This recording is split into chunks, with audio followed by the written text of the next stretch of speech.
Aqui no estádio Beira-Rio, o Internacional venceu de virada a equipe do Ceará e confirmou vaga na fase de grupos da próxima Copa Libertadores.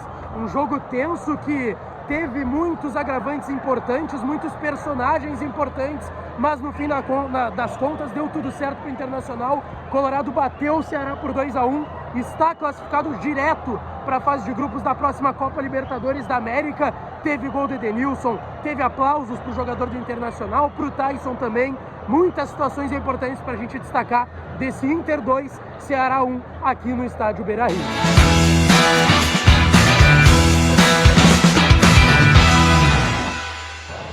Vamos então, gurizada, falar mais do Internacional. Antes disso, não esquece, deixa o like nesse vídeo, se inscreve no canal, ativa as notificações. Eu tô aqui, ó, gramado do Beira-Rio, há pouco terminou a partida.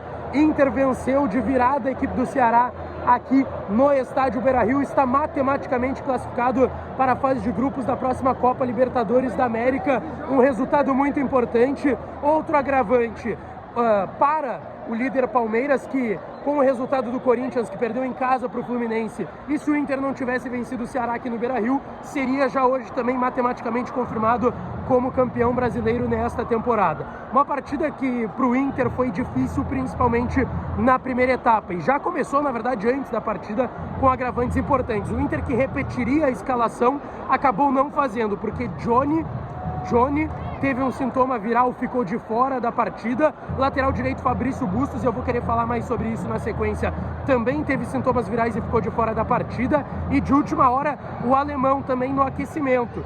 E aí, o Inter até teve que relacionar o Matheus Dias às pressas também por conta disso, mas ainda assim o Inter perdeu jogadores importantes. O Johnny vinha jogando muito bem como primeiro volante, o Bustos como lateral direito nem se fala, o alemão era o centroavante titular, e aí o Inter fez, e aí o Mano teve a audácia e fez algo que disse que não faria, que era escalar Wanderson e Pedro Henrique juntos.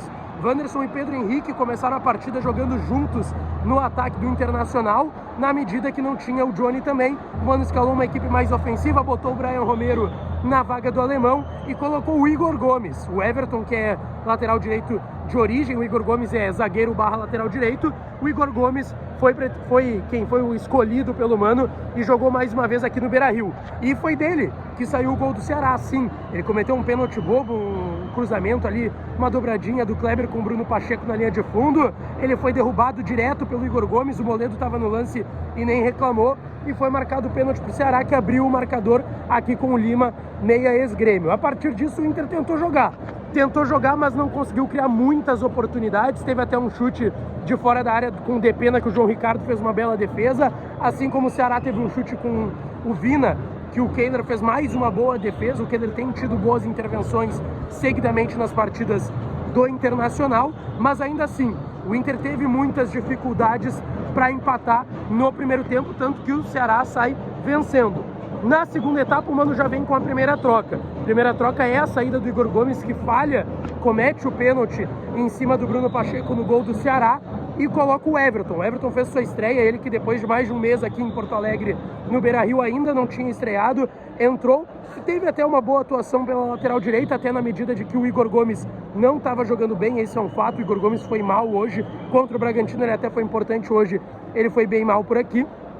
E o Inter foi martelando. Alguém que foi muito importante para essa virada do Inter foi o Pedro Henrique. O Pedro Henrique parecia um jogador em uma outra batida em relação aos outros jogadores, mas de fato a ideia do Mano de Pedro Henrique e Wanderson juntos acabou não dando certo. E quem a gente menos esperava, que foi quem marcou o gol do empate, foi o Edenilson. Uma jogada de insistência do Inter, que já estava rondando a área do Ceará, fazendo muitos cruzamentos na área, e o Luiz Otávio rebatendo. No fim das contas, um cruzamento rasteiro do Carlos Depena. O Edenilson apareceu dentro da pequena área e empatou a partida aqui no estádio Beira-Rio. A partir daí, a gente viu uma sinergia entre torcida e time, e algo que foi muito puxado pelo Pedro Henrique, por isso eu cito que ele foi muito importante nessa virada do Inter, que foi importante também. Já parecia óbvio que o Inter marcaria o segundo gol, viraria a partida aqui no Beira-Rio, talvez não da forma que foi. Foi uma penalidade e um lance bom do Rodrigo Moledo, que ele chuta, o árbitro tem que olhar no VAR, a bola bate no braço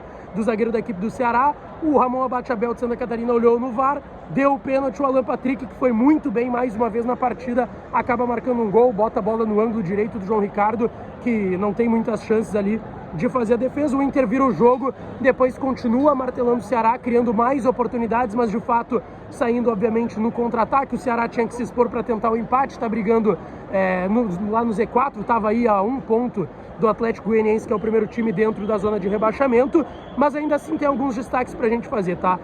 Na dupla de zaga, o Vitão não teve uma partida, não vou dizer que não foi boa, mas não foi de muito brilhantismo como foi recentemente. O Rodrigo Moledo foi muito bem na zaga, tanto que no lance do pênalti é uma culpa total do Igor Gomes, ele tá no lance, mas ele rebate a bola, o Igor Gomes faz a penalidade. O Alan Patrick no meio campo, mais uma vez, muito bem. O Kehler, quando foi exigido, foi bem nas intervenções, teve uma defesa muito bonita de mão trocada no ângulo e uma finalização forte do Vina na primeira etapa, que eu citei ainda no início desse vídeo.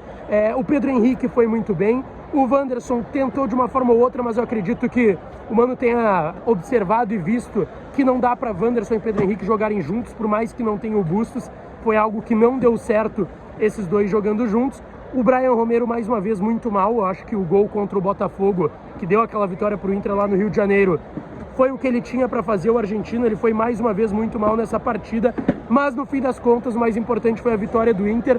Uma, de certa forma, boa atuação pela pressão que fez no Ceará, mas o Inter tomou sustos desnecessários aqui no estádio Beira-Rio e provou: sem Bustos, o Inter precisa de um lateral direito à altura para a próxima temporada. Fez muita diferença no lado direito a falta do lateral direito argentino Fabrício Bustos. Tá certo, pessoal? Agora a gente vai acompanhar as coletivas aqui do técnico Mano Menezes e a gente volta aqui no canal para falar muito mais desse Inter 2, Ceará 1. O mais importante, o Inter está matematicamente classificado para a fase de grupos da próxima Copa Libertadores.